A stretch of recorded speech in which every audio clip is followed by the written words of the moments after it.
हर कहानी कुछ कहती है। दोस्तों आइए सुनते हैं आज की कहानी क्या कहती है। कहानी शुरू करूं से पहले आपसे निवेदन करूंगा कि अगर आप इस चैनल पर नए हैं तो इस चैनल को सब्सक्राइब जरूर कर लीजिएगा।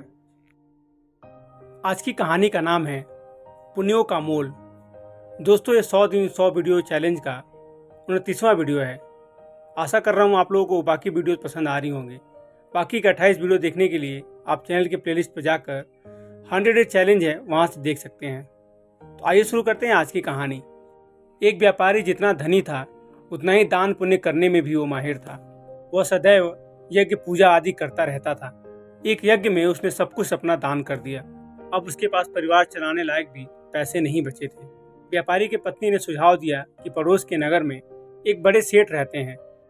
वो दूसरों के पुण्य खरीदते हैं। आप उनके पास जाइए और अपने थोड़े से पुण्य बेचकर कुछ पैसे ले आइए, जिससे फिर से काम धंधा शुरू हो सके।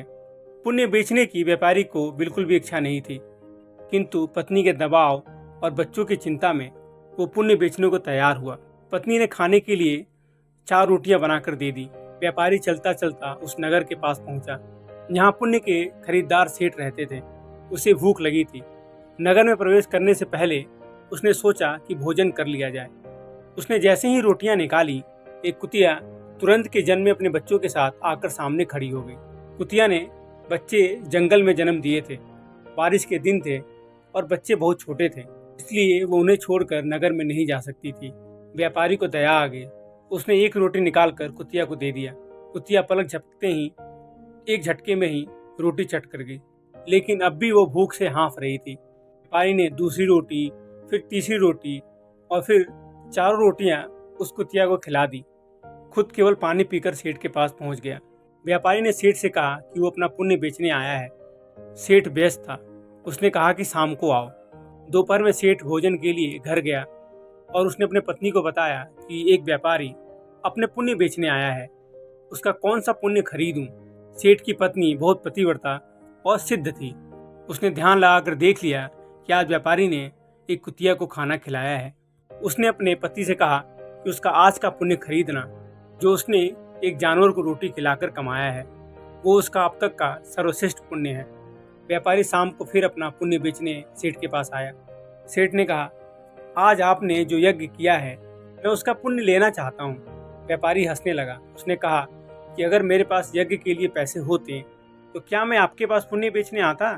सेठ ने कहा, आज आपने किसी भूखे जानवर को भोजन कराकर उसके और उसके बच्चों के प्राणों की रक्षा की है, मुझे वही पुण्य चाहिए। व्यापारी वो पुण्य बेचने को तैयार हुआ।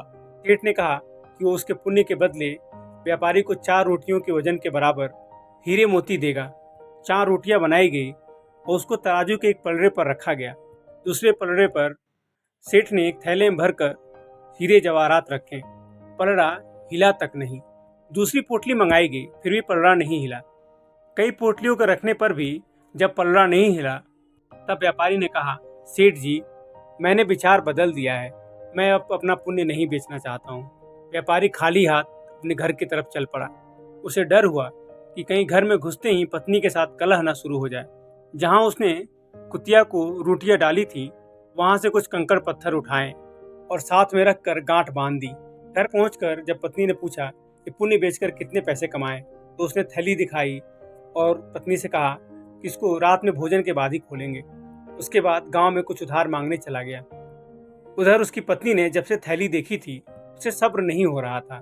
पति के जाते ही उसने थैली खोल दी। उसकी आंखें फटी रह गई। थैली हीरे जवाहरातों से भरी हुई थी। व्यापारी जब घर लौटा तो उसकी पत्नी ने पूछा कि आपके पुण्यों का इतना अच्छा मोल किसने दिया, इतने हीरे जवाहरात कहाँ से आए। व्यापारी को अंदेशा हुआ कि कहीं पत्नी सारा भेद जानकर ताना तो नहीं मार रही, लेकिन उसके चेहरे के चमक से ऐसा लग नहीं रहा था। व्यापारी ने कहा, दिखाओ कहाँ है हीरे जवाहरात। पत्नी ने लाकर पोटली उसके सामने उलट दी। उसमें से बेशकीमती रत्न गिरे। व्यापारी यह देखकर हैरान रह गया। फिर उसने पत्नी को सारी बातें बताईं। पत्नी को पछतावा हुआ कि उसने विपत्ति में अपने पति के पुण्य बेचने के लिए कहा। फिर दोनों ने तय किया कि इसमें से वो कुछ अंश निकालकर व्यापार शुरू करेंगे। व्यापार से प्राप्त धन को इसमें मिलाकर जन कल्याण में लगा देंगे। दोस्तों, ईश्वर आपकी परीक्षा लेता है और परीक्षा में वो सबसे जो अच्छा आपका गुण होता है वो उसी को परखता है जिस पे आपको गर्व हो। अगर आप परीक्षा में खरे उतर जाते हैं तो ईश्वर आप में वो गुण हमेशा के लिए वरदान के रूप में दे देते हैं। अगर परीक्षा में पास न हुए तो ईश्वर उस गुण के लिए किसी योग्य व्यक्ति की तलाश में लग जाते हैं। इसलिए कहा गया है, विपत्ति काल में भी भगवान पर भरोसा रखकर हमेशा सही राह ही चलनी चाहिए। आपके कंकड़ पत्थर भी अनमोल रत्न हो सकते हैं उस ऊपर वाले की कृपा से। दोस्तों, आशा करता हूँ आपको कहानी पसंद आई होगी। पसंद आई है तो वीडियो को दोस्तों के साथ शेयर कीजिएगा और एक लाइक कीजिएगा। और भी कहानियों के लिए चैनल को सब्सक्राइब जरूर कीजिएगा। मिलता हूँ अगले वीडियो में, तब तक के लिए राधे राधे।